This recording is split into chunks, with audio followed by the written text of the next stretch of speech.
हरे कृष्णा। राधे राधे भैया। राधे राधे। भैया बहुत टाइम से ना ट्यूब गेट बंद है।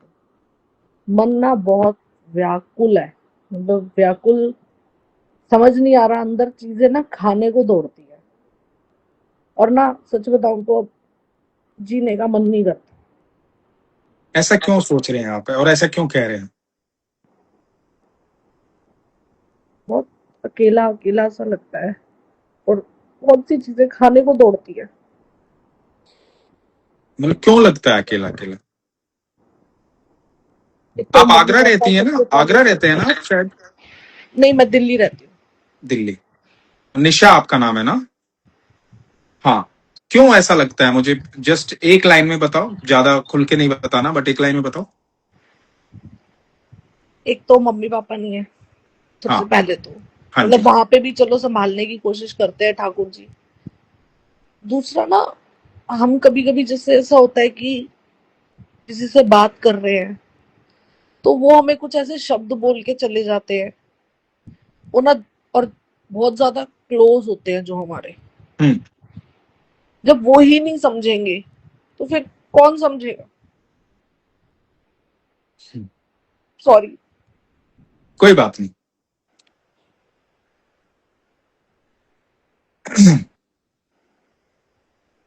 आपको मेरी आवाज आ रही है? हाँ जी। अच्छा। एक बात बताओ। ओके ओके, एक सॉरी बड़ी सॉरी सॉरी। बहुत बहुत फेमस लाइन है जो अर्जुन ने भगवान श्री कृष्ण से कही थी। जब भगवान युद्ध करने की बात कर रहे थे ना, तो अर्जुन ने कही थी कि माधव, सामने सारे अपने हैं। तो कृष्ण ने कहा था, यदि अपने हैं तो सामने क्यों? सब ठोकर मारते हैं। आप सुन रहे हो? इस बात को समझे आप मैं क्या कह रहा हूं? जो आपके भाव को नहीं समझ पा रहे, आपके प्रेम को नहीं समझ पा रहे, आपको नहीं समझ पा रहे, फिर वो अपने थोड़ी हैं। तो आप गलत फहमी में है, वो गलत फहमी में नहीं है, वो तो क्लियर है। पर हम उनके साथ रह के फिर कैसे चल सकते हैं? बिल्कुल चल सकते हैं। यदि दीपक जो है वो प्रकाश देता है और दीपक अंधेरे से भागेगा, तो फिर दीपक होने का बेनिफिट क्या हुआ उसका? उसका तो काम ही है अंधेरे के पास रहना, ताकि अंधेरे को खत्म कर सके। आप अपने आप को ये ऊर्जा मानिए, आप ठाकुर जी के सानिध्य में रहते हैं, भगवान श्री कृष्ण के भक्त हैं, आप उनसे प्रेम करते हैं, आप भगवान कृष्ण को जानते हैं। और आपको ये पक्का पता है कि आप इतनी आराधना उनकी करते हैं, आपको ये पक्का पता है कि कृष्ण मेरे साथ हैं। जब कृष्ण कृष्ण आपके साथ है तो आपका प्रकाश पता है कितना है आपके भीतर। आप अपने आप को क्यों कम आंक रहे हैं? आपको पता है कि आप कितने प्रज्वलित हैं, आप कितना प्रकाश फैला सकते हैं। आप पर ईश्वर की कृपा है ना? जब आप इतना जानते हैं तो आपको तो अंधकार के साथ ही रहना चाहिए, ताकि अंधकार दूर हो सके, भागना थोड़ी है उनसे। और आपको ये भी पता है कि वो अपने नहीं है, क्योंकि अपने नहीं है, अभी अपने बनने नहीं है, वो इस लायक हुए नहीं है, लेकिन अपने बनाना है उनको। मुझे एक पूरी घर पृथ्वी में को अपना बनाना है। एक घर में सिर्फ 3 लोग रहते हैं। हाँ। ठाकुर जी तो है ही हमारे साथ। तीन हाँ। लोग रहते हैं। तीन में से एक को बिल्कुल ऐसे कर देते हैं कि ब्लेम गेम। हाँ, तो बहुत अच्छी बात है, स्वीकार करो। मेरी बात समझिएगा, आपको लगेगा कि प्रैक्टिकल नहीं है, बट मैं आपको प्रैक्टिकल बात बता रहा हूं, एक बार मेरे कहने से करके देखिएगा। हम दुखी क्यों होते हैं? जब हम चीजों को अस्वीकार कर देते हैं, है ना? हम दुखी क्यों होते हैं? क्योंकि हमें लगता है कि उसका स्वभाव मेरे स्वभाव से मैच नहीं करता, इसलिए उसको अस्वीकार कर देते हैं। हर चीज को अस्वीकार कर देते हैं। जब अस्वीकार कर देते हैं तो हम दुखी होते हैं। मैं कहता हूं कि कोई आपको गाली दे रहा है, आपको उल्टा बोल रहा है, आप स्वीकार करो, भागो मत उससे। उसको बोलो कि हाँ ठीक है, स्वीकार है, मैं ऐसी हूं। हाँ मैं ऐसी हूं, कोई बात नहीं। तुझे तुझे शांति मिल रही है ना? मैं आपको एक छोटी सी एक कहानी सुनाता हूं, ध्यान से सुनना, हाँ? बड़े ध्यान से सुनना। एक बार महात्मा बुद्ध है ना, बैठे हुए थे, उनका सत्संग चल रहा था। अब वो स्वयं एनलाइटेड थे, तो अपने शिष्यों को बता रहे थे, जीवन के बारे में ज्ञान दे रहे थे, बता रहे थे दुनिया के बारे में। तो एक आदमी जो है ना, बड़ा क्रोधित था, सुन रहा था। वो बोला कि यार, ये आदमी आकर के ज्ञान दे रहा है, 50 लोग बैठ करके सुन रहे हैं, मतलब ये फालतू बकवास किए जा रहा है और लोग इसको बैठ करके सुन रहे हैं कौन ये? और उसको इस बात पे गुस्सा आ गया, क्योंकि बहुत लोग होते हैं ना जिनको बर्दाश्त नहीं होती अच्छी चीजें। तो उसको बर्दाश्त नहीं हुआ, तो उसने जाकर के महात्मा बुद्ध के पास जाकर के उनको गालियां देना शुरू कर दिया, गुस्सा करना शुरू कर दिया, उनके ऊपर थूक दिया, महात्मा बुद्ध के ऊपर थूक दिया। जब थूक दिया और इतना तब बोला, तो महात्मा बुद्ध के जो शिष्य थे, जो साथ रहते थे, आनंद वगैरह, सब ने उस व्यक्ति को पकड़ लिया और उसको पकड़ करके मारने के लिए भागे।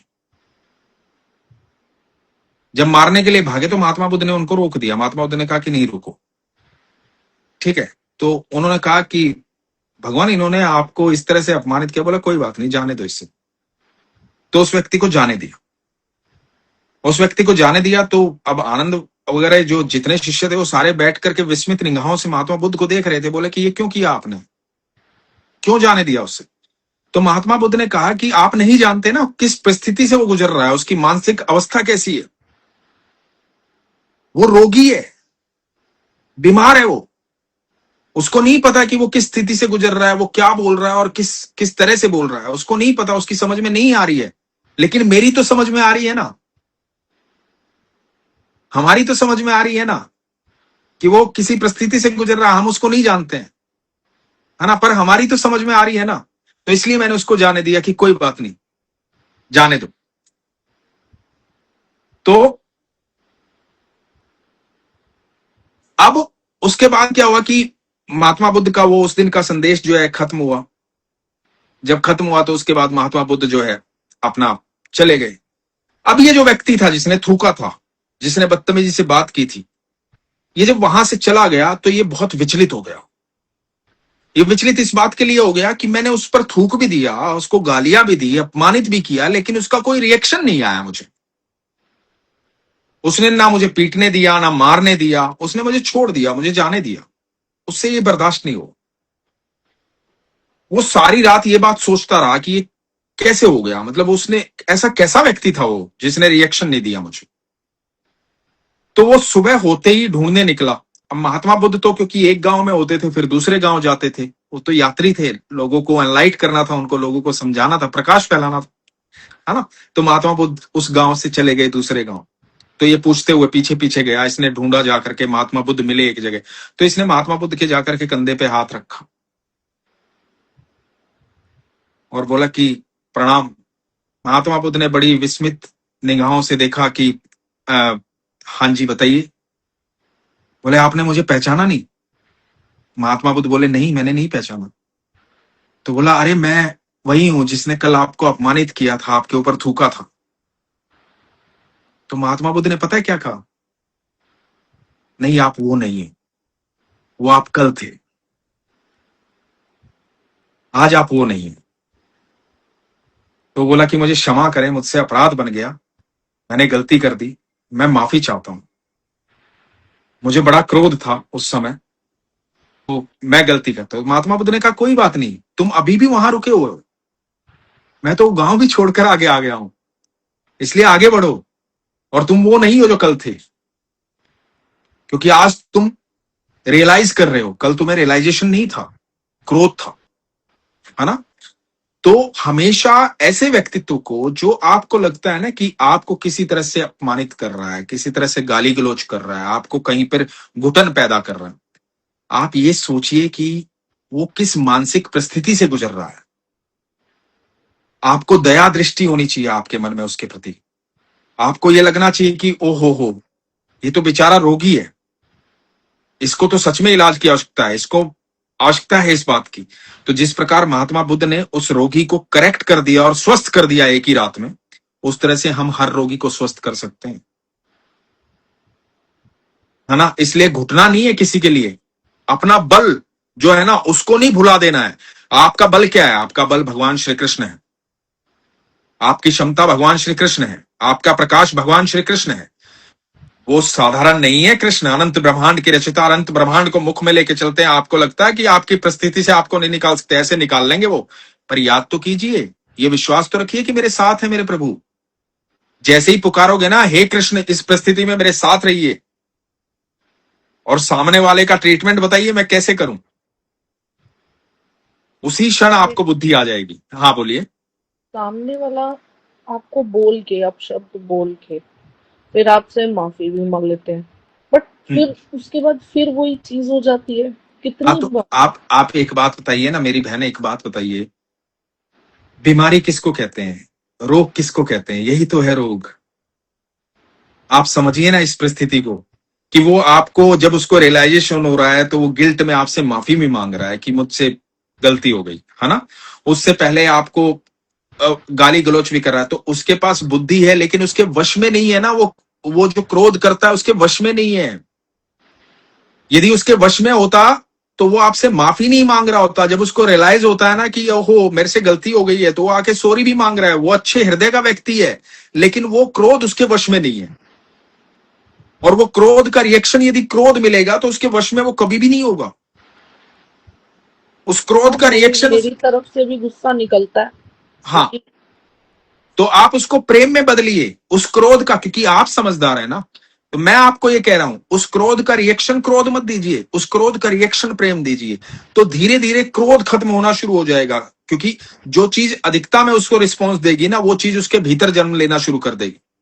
आप समझिए मेरी बात को। यदि वो व्यक्ति गलत होता तो माफी नहीं मांगता। वो हृदय से बहुत अच्छे हैं, वो जो भी है वो, मैं नहीं जानता, लेकिन वो हृदय से बहुत अच्छे होंगे, तभी उनको रियलाइज होता है तो वो सॉरी भी बोल देते हैं। लेकिन आपका कर्तव्य ये बनता है कि इस रोग को दूर कीजिए। इससे घबराइए मत, डरिए मत, अकेला महसूस मत कीजिए। आजकल लोगों को एक और गलतफहमी होती है कि जो सामने वाला इंसान कर रहा है वो नहीं कर रहा, वो हम सिखा रहे हैं उसे, हम सिखा रहे हैं। और हम देखो, सिखाने वाले कौन होते हैं? मैं बताता हूं आपको, ये भी करेक्ट है जो ये कह रहा है ना, वो भी करेक्ट है। कैसे? आप मेरी बात को समझिए। इस दुनिया में है ना, जो कुछ भी आप देख रहे हैं ना, जो कुछ भी आप देख रहे हैं, आप वही देख पा रहे हैं जो आपके भीतर, जो आप अंदर से हैं। आप यदि ईर्ष्या देख पा रहे हैं कि किसी के अंदर ईर्ष्या है, तो वो पहले आपके अंदर है, इसलिए दिख रही है आपको। इसके उदाहरण के तौर पे मैं आपको बताऊं, रमन्ना महर्षि जो थे, उन्होंने बड़ी सुंदर बात कही थी, देयर इज नो अदर्स। दूसरा इस धरती पर कोई है नहीं आपके अलावा। जो हो वो आप ही हो। ये सब लोग आपके लिए आईने का काम कर रहे हैं। आपको ही दिख रहा है। यदि क्रोध दिख रहा है तो आपके भीतर क्रोध है, आप क्रोध से परिचित हैं, इसलिए आपको क्रोध दिख रहा है। मान लो कि मैं आपको क्रोध से परिचय ही नहीं है आपका, आप जानते ही नहीं क्रोध क्या होता है। और यदि मैं आपको आकर के ऊंची ऊंची आवाज में बात करूं, आप पर चिल्लाऊं, तो आप तो नहीं जानते क्रोध क्या होता है। तो आपको कैसे पता लगेगा मैं क्रोधित हूं? नहीं पता लगेगा, क्योंकि आपके अंदर नहीं है। तो आपको क्या लगेगा कि मेरा बात करने का तरीका ही है। आपको क्रोध नहीं दिखेगा। और आप उसका रिस्पॉन्स कैसा देंगे? जो आपके भीतर होगा। आपके भीतर क्या? आपके भीतर प्रेम है, तो आप उसका प्रेम से ही रिस्पॉन्स देंगे, क्योंकि क्रोध तो आप जानते ही नहीं है ना। आपको लगेगा ये इसका स्टाइल है बोलने का, ऐसे चिल्ला चिल्ला के बोलना, गुस्सा होके ऐसे आंखें दिखा के बोलना, ये इसका स्टाइल। तो आप अपना रिस्पॉन्स वही देंगे जो आपके भीतर हो। इसलिए महात्मा बुद्ध के भीतर क्या था? प्रेम था। उन्होंने क्या दिया? प्रेम दिया। उनके भीतर क्रोध नहीं था, इसलिए उनको क्रोध आया नहीं उस पर। तो ये सच है कि सामने वाला हमारे आईने का काम करता है।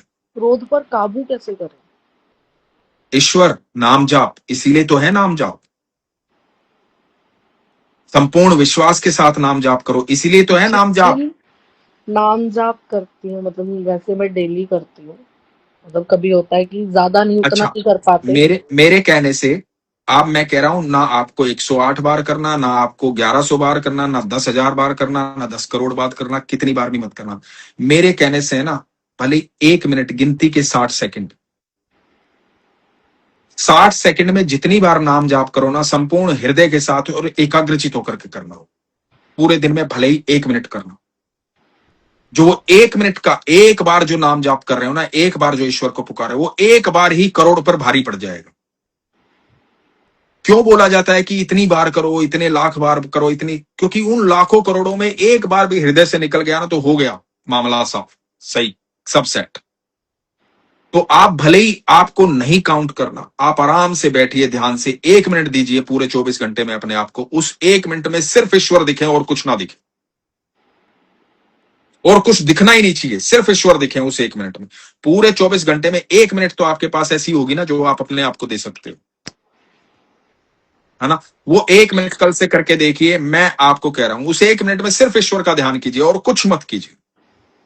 वो 1 मिनट में जो आपके इस भीतर का जो दिया है उसके अंदर जो घी डलेगा ना, वो जो आपको प्रकाशमान करेगा ना, वो आपका प्रकाश ही दूसरों के अंधकार को दूर कर देगा। वो उस 1 ही मिनट में खेल हो जाएगा।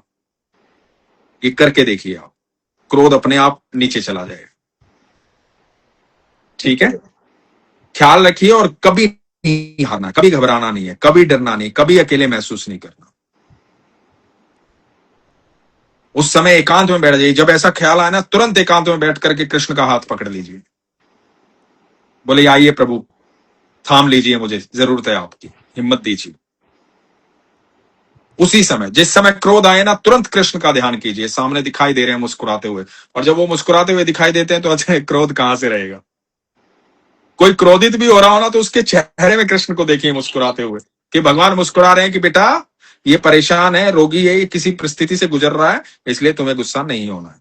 भगवान ये संदेश दे रहे हैं, है ना। उस संदेश को सुनिए और गुस्सा मत कीजिए। उसका उसका जो प्रतिक्रिया है आपके भीतर जो है ना, वो दीजिए, प्रेम। अच्छा ठीक भैया, है। एक चीज और पूछूं मैं आपसे। जैसे हम भागवत हाँ। गीता पढ़ते हैं, मैंने पढ़ी है, 2 बार पढ़ चुकी हूँ मैं। और हम्म। मतलब बट मैं संस्कृत वाद्य से नहीं पढ़ती मैं। मतलब जो नीचे होता है ना, वो पढ़ती हूँ हिंदी, क्योंकि संस्कृत आती नहीं है मुझे इतनी पढ़नी। तो मतलब जैसे वो भागवत गीता जो मैं पढ़ रही हूँ, उससे भी सही है वो चीज भी, या फिर संस्कृत? देखो, पहली बात तो भागवत गीता नहीं है, श्रीमद् भगवत गीता है। श्रीमद् भगवत। भागवत का, हाँ, भागवत का अर्थ होता है भक्त के द्वारा, और भगवत का अर्थ होता है स्वयं भगवान के द्वारा। तो गीता जो है स्वयं भगवान के द्वारा बोली गई। ठीक है, तो श्रीमद् भगवत गीता आप बिल्कुल उस भाषा में पढ़िए उसे, जिस भाषा को आप जानते हैं, जो भाषा आपको समझ में आती है। और यदि सरलता से आपका सुनने का मन करे, आपका मन करे, तो मेरे YouTube चैनल पे 18 के 18 अध्याय भगवान की कृपा से नरेट किए हुए हैं। वो मैंने ऐसे ही किया था एक बार, टेप हाँ। रिकॉर्डर पे लगा के उसको साथ हाँ। में पढ़ रही थी, और आपकी मतलब वो भी सुन रही थी साथ के साथ, मैंने वो भी सुनी है। हाँ, तो उसको ध्यान से सुनिए या ध्यान से पढ़िए, सरल भाषा में। जरूरी नहीं है कि आप संस्कृत में पढ़ें, आप हिंदी में पढ़िए उसको, सरल जो आपको समझ में आए वो कीजिए। ठीक है, ठीक है भैया। तो ठीक ख्याल है, रखिए राधे अपना, राधे खुश भैया। रहिए। राधे राधे राधे। हरे कृष्ण। अभी कभी दिमाग में ये नहीं लाना है कि मैं अकेली हूं या मैं जीवन नहीं चाहिए मुझे, ये कभी नहीं लाना है। ये पता है प्रॉमिस क्या, करो पहले। 2 साल के अंदर ऐसा घटित होता गया। मम्मी चली गई, पापा साथ में सामने चले गए। हाँ, अब ना, फिर उसके बाद भाई, 2 भाई हैं, दोनों भाई अलग हो गए। बहुत सी चीजें हो रही है इस टाइम पे। कोई बात नहीं निशा जी, आप वो क्षण याद किया कीजिए इस ऐसे समय में। आप कृष्ण के भक्त हैं, याद किया कीजिए वो समय जब अर्जुन का बेटा अभिमन्यु, उसके ही चक्रव्यूह। अपनों ने चक्रव्यूह में फंसा के मार दिया था, हम्म। है ना। लेकिन अर्जुन के चेहरे पर शिकन नहीं थी, क्योंकि भगवान को समर्पित हो चुका था वो तब तक, है ना। उसको पता था मेरे प्रभु देखेंगे सब कुछ, अब मेरे कृष्ण संभालेंगे सब कुछ, है ना। तो बिल्कुल घबराना नहीं है, डरना नहीं है। ठीक है, सब ईश्वर पर छोड़िए।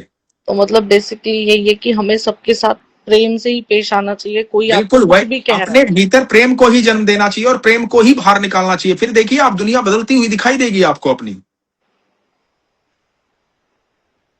ट्राई करती हूँ मैं, कोशिश।